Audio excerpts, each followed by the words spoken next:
Hello, good morning, and welcome to A Bettor Morning, presented by Rival Fantasy. I'm Heather Klein. Rival Fantasy is the all-in-one fantasy sports platform. We debate the trending topics in sports from a sports betting point of view. Let's welcome today's panel. Award-winning host, the fantasy exec, Corey Parson. Host of Her Story in the Making, Britt's Fantasy Blitz, and co-host of Lightning Round, Britt Flynn. Head of content of Fantasy Alarm, and award-winning host on SiriusXM Fantasy Sports Radio, Howard Bender. Welcome, everyone. Yo, what up? Morning, guys. Good morning. How's everybody doing? Howard, good to see you. Britt, hey, thanks for having me. Oh my God, Corey. Britt, I mean Britt. I'm sorry, Britt. Good to see you. Well, are you two still fighting? I've been gone for how long, and you two are still fighting with each other? Nothing to fight about. I made her name longer by accident. I'm calling Fugazi. No, I'm serious. It was truly an accident. Okay, we'll go with that. All right, let's get to it. The running back saga continues, and we have now moved on to the Indianapolis Colts, where over the weekend, Jonathan Taylor requested a trade, and the Indy owner, Jim Irsay, told reporters that he would not trade his star running back. No contract negotiations have begun, and Irsay also said they have no plans to start anytime soon. Taylor has been on the PUP list, although he denies that he has any back issues. There's also a possibility that he will be placed on the non-football injury list, which could impact his money during the season. Would Taylor be on your list of guys that you'd avoid in fantasy football? And where do you see his ADP after all this news? Howard, you're up first. Oh, I get first honors on this one. All right, listen. Welcome back. Thank you so much for having me. I'm still, listen, I haven't moved Jonathan Taylor in my rankings yet. I need to see the way that this whole saga is going to kind of unfold over the next couple of days, especially with Taylor denying any kind of a back issue. So I will say that I'll just keep drafting him where I'm drafting him, tail end of the first round, early second. But the problem isn't just about football here. It's ownership versus union. A tale as old as time, people. The union reps the rank and file. They look at the current economic climate, and they want to feed their families right now. Ownership's thinking about the economic climate 15 years from now. Ownership's playing chess. The union is playing checkers, so let's blame DeMaurice Smith here. How else did the ownership get an opt-out from the 93 CBA back in 2011? The union agreed to rookie caps, $50 million paid to medical research, $1 billion to retirement funds. They got what they were asking for at the time of the lockout, all right? But they claimed they got what they claimed to want, not understanding what was happening down the road. And that is the inherent problem right now, not just with the NFL, but unions versus management in general. And especially, Howard, in the NFL, where DeMaurice Smith is in charge of the union, but DeMaurice Smith might as well be in charge of the management. He's a shill for Roger Goodell and the owners, you know what I'm saying? So you think, well, they don't want to get too deep into it, but the players got plenty of things that they can get after with DeMaurice Smith. And here's the next thing. This is a collectively bargained agreement. Running backs, please stop crying. I don't want to start next week talking about running backs as well. As far as Jonathan Taylor for fantasy goes, I would buy the dip because guess what? When the season started, he's going to be there standing next to Anthony Richardson. That's the end of the story right there. So much to do about nothing. Now, what Irsay is doing is playing hardball. He's saying, okay, you don't want to show up, you want to hold a sit-in, then I'll put you on a non-football injury list. And then you 2 years away from the franchise tag. So fool around and find out. Irsay ain't playing. And guess what? Taylor is getting bad advice from his agent, and he'll be when it's time for the season to start, Jonathan Taylor will be right there. I don't think Taylor ever said that he was going to hold out or hold in or whatever it was. I think that he had a meeting with Irsay, and Irsay said, we're not going to extend you after this season. And he requested a trade, and now Irsay's being all pissy about it. I don't think that that's right.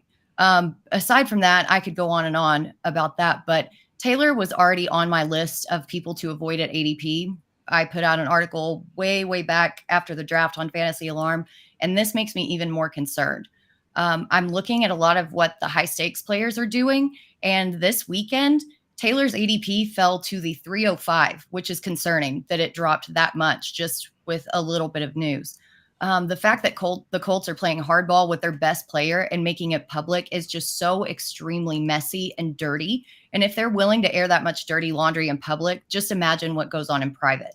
If the Colts do actually end up putting him on the non-football injury list and he doesn't have an injury, this is going to evolve the union and it's going to get bad, like real bad. So I don't want anything to do with Taylor right now.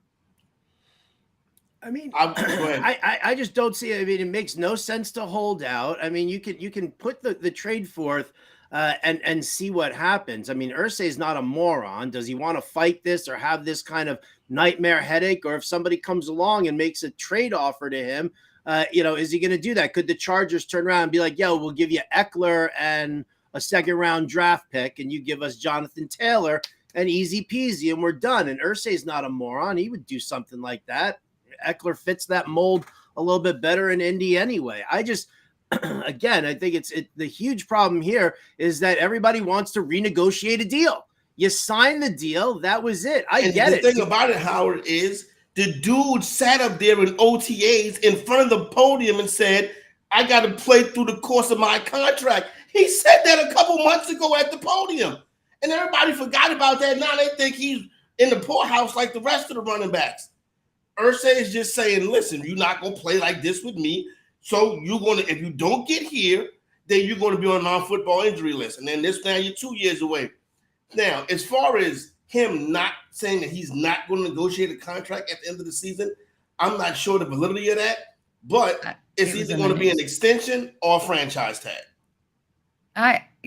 Just the way that they're treating running backs in general is so dirty. How? I don't think that, well, if you let me finish, then I'm going to tell you, Corey, because I think that as a second round rookie, you don't really have much leverage at all. You either sign your contract or you don't play. You don't get any say in this. You don't really have a lot of say into the collective bargaining agreement that was negotiated when you were in college and out of the league.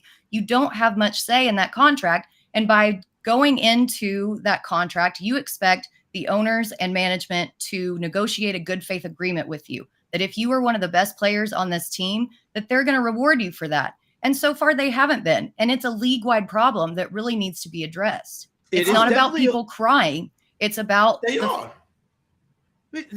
are crying because, like, here's the thing. Yes, you would expect certain things, but if you're getting into the NFL right now, then you know what you're in for. In 2011, when they were dealing with the lockout and ownership opted out of that CBA, which again blows my mind that they were given an opt-out at that point for the CBA. The owners. Right? Yeah. Like, who gives the ownership opt-out clauses here? Like, so that happens. And then DeMaurice Smith negotiates this other deal. Like I said, they sat there and they offered up. They were like, the rank and file were like, we want this now. We want this now. Boom. Rookie cap. That's what happened. The players asked for a cap on rookie salaries because draft numbers were coming up crazy and these kids were coming into the league making bonkers monies, and that was upsetting the people who were already there, already established. So you're dealing with that aspect. Then they said what we want is we want $50 million to go towards medical research because we're all getting banged up and we're all killing ourselves because we got CTE. So they got that. Then they were like, we want $1 billion put aside for our retirement fund. And that happened too. So the rank and file were thinking about what happens for them inside 5 years. And ownership was like, okie dokie, no problem. Because we're looking at the economy and and salary levels 15 years from now. So sorry, running backs and anybody else who wants to get a raise, either honor your contract or get out of the league. There are plenty of people who want a job inside the NFL who can get it. And, that's the way it is. That's what DeMaurice Smith negotiated for the union. That's what the union accepted. And now they're crying foul because they weren't looking far enough ahead into the future. That's the problem. That was great, guys. Thank you so much for that wonderful, passionate debate. Let's move on to baseball. On Saturday, the Texas Rangers and New York Mets agreed to a deal sending Max Scherzer and cash to the Rangers for shortstop prospect Luis Angel Acuna. This season, Scherzer has struggled with the Mets and has a 4.01 ERA and a 4.03 strikeout to walk ratio over his first 19 starts. Was this a good trade for both teams? And will the starting pitcher benefit the Rangers' World Series aspirations? Corey, you're up first. The Mets sellers at the deadline. Story at 6. I mean, listen, I'm never falling for this stuff with the Mets again. You know what I'm saying? Got me going on shows, talk about the Mets going to win the National League because they got this guy and that guy. And then they get to Queens and they become the Mets. You know what I'm saying? So, yeah, the Mets are sellers. Shout out to the Texas Rangers, Got 60 wins so far this season, looking to make a deep run. So now they go out and add some arms, and hopefully can do that in that big Canaveras ballpark, or however they say it. So, yeah, the Mets are sellers, the Rangers are buyers, and then see how many players the Mets can trade this week, and then we can have a good laugh about it. Yeah, I think that Scherzer is washed, and the Rangers taking on this contract was silly. But I guess if they're just looking for a rental of sorts, which is what I'm counting him as due to his age, sure, they did okay. They needed depth with Nathan Eovaldi on the 15-day IL and Jacob deGrom out with Tommy John surgery. And Scherzer has had a good career up to this season. Maybe it's just the stink of the Mets that he needed to wash off. So I also think the Mets helped out their cause by getting some young talent and moving a big contract off that pretty bloated roster. But does this help the Rangers' World Series odds? I really don't think so. They're still at plus 1,600. They're 6th in the MLB, and I'm not sure that they can get it done with all the surprising powerhouse teams in the AL. Well, I'd like to take the first couple of seconds of my time to say, yes, getting the game is on it right there. The stink of the Mets. I just want to frame that right there and just put that in. That is definitely going to be the title of the book, the next book written about the Mets, the stink of the Mets. They are a trash organization. It's just terrible. Absolutely terrible. They are the ultimate banana in the tailpipe. No doubt about it. Corey, I believe the word you were looking for was cavernous. Thank you. You're very welcome. Globe Life Park in Texas, cavernous indeed. Give me the Rangers, baby. I was saying on this very show 2 months ago that you wanted to bet the Rangers to win the World Series. Their offense was phenomenal. 1 through 6 in their lineup, all contributing, and then 7, 8, and 9 was kicking in too. Yes, yes, yes. Now you got Jordan Montgomery. Now you got Max Scherzer. Scherzer will pitch better with the change of scenery, the winning culture, the attitude, everything like that. He is nowhere near what he once was. But for a rental when you got burned by the Jacob deGrom stank, well, there it is, Texas. I'll bet those Rangers. I am happy for them. And you know what? Listen, I love you, Luis Angel Acuna, Ronald's younger brother. I wish you nothing but the best. But yeah, you're in a trash organization. You better get out if you want a career to take off. Yeah, that's the thing, right? It feels like everybody who goes to the Mets just completely falls off a cliff. And that's why I think that it's more than just the scenery. I think that it's ownership. I think it's the management. I mean, there's so many things wrong with this organization that they take good players and turn them into trash. And it's really unfortunate. There's a reason the ballpark is built in Flushing, Queens. Come on. It doesn't lay it out any easier for you than that. Listen, the spot in the Bronx ain't much better, though. Hey, I'll still take the spot in the Bronx over Flushing, Queens. You ever take the 7 train out there from Manhattan? Wild story of me and Scott Engel on the 7 train one day, but that's an all-fair story. I don't even know what trains are that you speak of. Trains? You can get somewhere on a train? Yeah, New York City subway transportation. Yeah, just like, the train that goes through Arkansas, Britt, the one that all the hobos kind of jump in on in the car and then they ride it to the next town, hoping to get some work. Yeah, it's just wooks now, though. It's not workers, it's just wooks. It's just wooks. Making it to the next fish show. Please, somebody get me there. What's next, Heather? More Mets. I don't want to talk about the Mets anymore. More Mets. I think we lost Heather. I think Heather's I'm like, right here. I think you guys are having the best time. It's a great morning. Tune in, All Mets right. fans. Yeah. Oh, the Mets continue. Let's keep it in New York and talk about another high-priced veteran pitcher for the Mets in Justin Verlander. I feel the Mets have overshadowed the Shohei Ohtani trade rumors, Corey, just a little bit. Several teams have been tied to the three-time Cy Young winner, the Rangers, Astros, Dodgers, and most recently the Braves. But sources have said that the Mets would be requested to pay a large portion of his current salary. And also, just like Scherzer, he has a no-trade clause. What is the likelihood of Justin Verlander being in a different uniform come Tuesday? Britt, you're up. So I think the likelihood is pretty good. It's just a matter of deciding where he's going to go.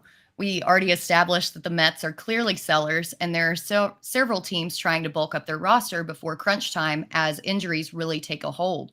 I really have no interest in bringing him to LA, but with Kershaw's shoulder, Urias's unpredictability, and the rest of the young guys on the roster kind of being up and down, Verlander would bring in some experience and stability to the Dodgers pitching room. The young guys on the roster have been fine, but their lack of experience really isn't what you want going down the stretch into the postseason. And I know they brought back Joe Kelly, but if it's not the Dodgers, I can also see the Orioles making a play. I'll steal her last couple of seconds and be like, ooh, Orioles. I kind of dig that. That sounds nice. I'd rather that than the Astros getting them back.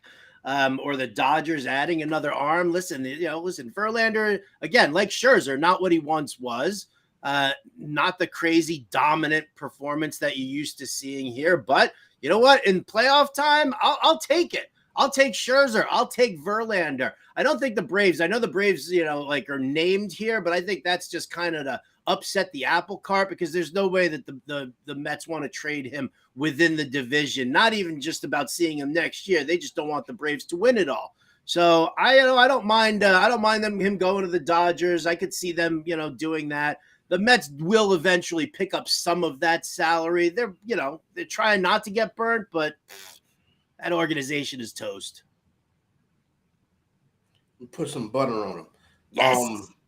So like the Mets again, the interesting thing here is paying the bulk of the 2023 salary.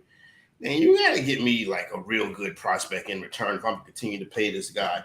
At least in my opinion, that's the way that I would go about it. But I can understand that being the case. More than likely, he'll be on another team come Tuesday, and then the Mets can, close out the season, with Met Fan Appreciation Day, and they can come to the stadium and, you know what I'm saying, and sing songs about being Met fans and how terrible it's been over the past 4 decades or whatever. And then, and then they can just be Met fans. I'm lobbying for the final game at Citi Field this year to be called Close the Casket Day. Because there you go. Oh. Right? Because they're dead. They're dead. And do you remember 2 years ago when Met fans were like, oh, we got Steve Cohen now. We're super psyched because he doesn't care about about price or anything like that. He's just going to open up the checkbook. Look at what checkbook baseball got you, Mets fans. Look at what it got you. It got you an entire season of yearning for Dan Vogelbach to hit a home run. That's what it got you. That's what checkbook baseball got the Mets. So blow up this team, blow up this organization. Right, even Francisco Lindor, who was one of my absolute favorite players, then he got that Met stank on him, and this dude can't hit his way out of a paper bag right now. What's he batting? Under 240, under 230, I think. Culture is bad. The culture is bad in the organization. There's no way. There's nothing else to say about it. Well, I have one more thing to say that's kind of an extraneous thing. With the no trade clause, he's going to have to actually approve the trade that he goes to. Do you think Kate Upton has something to say in that? Because I think Kate Upton would love to be back in LA. And I think that if it comes down to deciding between which cities are best for her and her career, that could also play a little bit of a part into it. that we're not exactly factoring in. So true, but she can just go live out there. well, yeah, but I mean, I guess celebrities are different, but I was going to say, who wants to live without your husband? But I guess a lot of people do. Not me. Not me. I realize my situation is cool with it. I realize my situation is unique now that it's coming out of my mouth, you know. I heard that JV and KU were binge watching The Wire just in case they ended up in Charm City. Right, send him to Baltimore. I do think that Kate Upton, obviously, behind closed doors, will have some sort of a say if he's deciding between going to a top market like LA. But again, just like Scherzer, I mean, this is just a rental. And I think and the thing that I love so much about Kate Upton is just how competitive she is. I don't think there's enough focus on that. There's too much focus about what's going on down here and not enough focus about that competitive nature that's going on up here for her. And that woman wants a championship. That woman wants her man on the top of the mountain. So I think she would actually be like, I don't give a crap where we go for the rest of this year.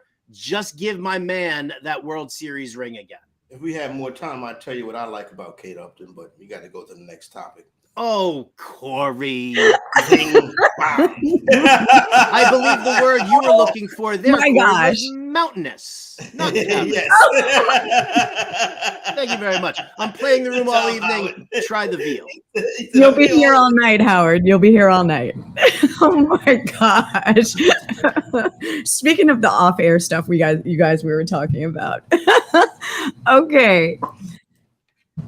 It's that time again, the return of Dealer's Choice. Give us your bet of the day. It could be on any topic and any sport. Howard, what do you have for us today? Oh, I get to go first here. All right, well, I don't want to get bullied by Corey Parson by giving you some, minus 110 bet. You missed a minus 110. So here you go. I'm going to trash another Met, former Met, actually. And I'm going to take the Houston Astros minus half a run for the first 3 innings against the Cleveland Guardians. Why? Because Noah Syndergaard is on the mound, and that boy is trash. There's zero chance that he's going to escape. Houston just watched Texas make all of these moves. They're going to come out like a house of fire. I'll bet you they put up 3-4 runs on Syndergaard within the first 2 innings. Welcome back from your blister, Thor. You stink. And so there it is. Houston Astros minus half a run, first 3 innings, plus 110 for you, Corey. I like it. I'll go plus 195 since I'm the chalk. And the fact that this bet right here is only plus 195 gives me a thought process that I could be on to something. Nobody's going to agree with this, but I don't expect nobody to. But at plus 195, I will wager that the Buffalo Bills do not make the NFL playoffs this year. Ooh. I really think that the culture in Buffalo is broken. The way the season ended and then started back in OTAs the same way, I was told that dudes will date each other's girlfriends or ex-girlfriends on teams, bring the girl back around the team, and the players don't be mad at each other as long as Josh Allen and Stephon Diggs be mad at each other. There's something else going on. Fade the Buffalo Bills. That's spicy. I thought at first you were taking my pick because it is also plus 195, nice. But it is baseball. I'm taking the Angels plus 195 money line against the Braves. The Angels have been making a postseason push after declining to trade Ohtani, and the Braves have kind of been on a skid. Charlie Morton's having a horrible season. His 10.3% walk rate is the worst since 2016, and his strikeout rate is at its worst since 2015. The Angels have been really hot since the trade deadline kind of cloud moved over their head. They've won 9 after their last 12, and the Braves are just 7-7. So I think they keep their streak going today. I do worry a little bit about Canning giving up some home runs against the Braves, but at plus 195, I'm not worried that much. Give me the Angels on the money line. Every night I will do like a 5-team MLB parlay. It never hits, but I'm actually going to add that Angels plus 195 to it today. I feel like it's it's too good to pass up. I mean, yes, the Braves have been so good this season, but they haven't been great since the break. I mean, they really haven't. So I don't know. I appreciate that. The Bills are fine. We'll see, Dustin. We'll see if they fine. Man, I say like both those bets. So to hit the Angels real quick, yes. Adding Crone and Grichuk to the top half of that lineup might sound boring and gross, but that's what you want. You just need boring and gross. You just need guys to hit the ball. That's what you're getting here. It doesn't have to be. You don't have to trade for a superstar. You already have a superstar in Ohtani. You just need to enhance the team around him, and that's going to be great. And as far as that Bills pick, dude, I do love that. I really do. I mean, bringing your girl around here, that was fine for Roy Kent and Jamie Tart, but that's TV, baby. It doesn't happen that way in real life. You do ruffle some feathers a lot. Dude, I love both those bets there. I'm putting them both in. Boom. All right, guys. Anything else I want to talk about? Thank you for asking, Corey. Thank you for asking. No, I can always go back to Jonathan Taylor. You know what I'm saying? Oh, we can. I know you definitely can have more to say, but we need to go to Howard because Fantasy Alarm has this great fantasy football cheat sheet. Can you tell us more about it, Howard? I can indeed. Listen, for all of you out there who need just one thing, your set of rankings, your draft grid, everything like that, the Fantasy Alarm cheat sheet has everything that you could possibly need. I build you a draft grid that breaks down all 16 rounds by half rounds, suggesting players where to go. It has auction values in there as well, so it's a blueprint. It's a blueprint for how to have a nice, successful draft and build your team the proper way. You get all of my rankings. You get our rookie rankings, our dynasty rankings, our top 200. You get all of Andrew Cooper's dynamic tier rankings in there as well. And listen, it's a nice, tidy PDF, and that's the only thing that you're going to need once you get into your draft room. So Fantasy-Alarm-dot-com/cheatsheet. Oh, baby.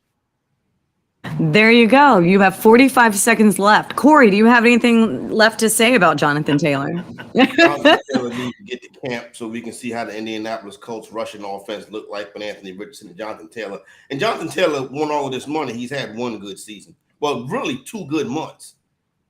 Jonathan Taylor. 2 good months. Well, you know what? Let's end it on a high note. He only had 2 good months. Average running back. Making average money. He make more money than Joe Burrow will this year, though. So he ain't complaining about that. There you go. Oh yeah, just do want to say congratulations to Andrew Cooper for the new baby. She arrived yesterday. Nice. Congratulations. Oh my goodness. Laney Ray Cooper. Shout out to Coop. Ooh, I like that. Welcome to the club. You know what I mean? And he don't got to worry about an August baby, which I have a August birthday coming up. 13 years now. All right. Thanks, Corey. That reminds me, I'm going to go get a vasectomy after this. Thank you. Howard, relax. Make sure you check out Fantasy Alarm Football at 1 p.m. and Britt's Fantasy Blitz at 2. That was today's edition of A Bettor Morning.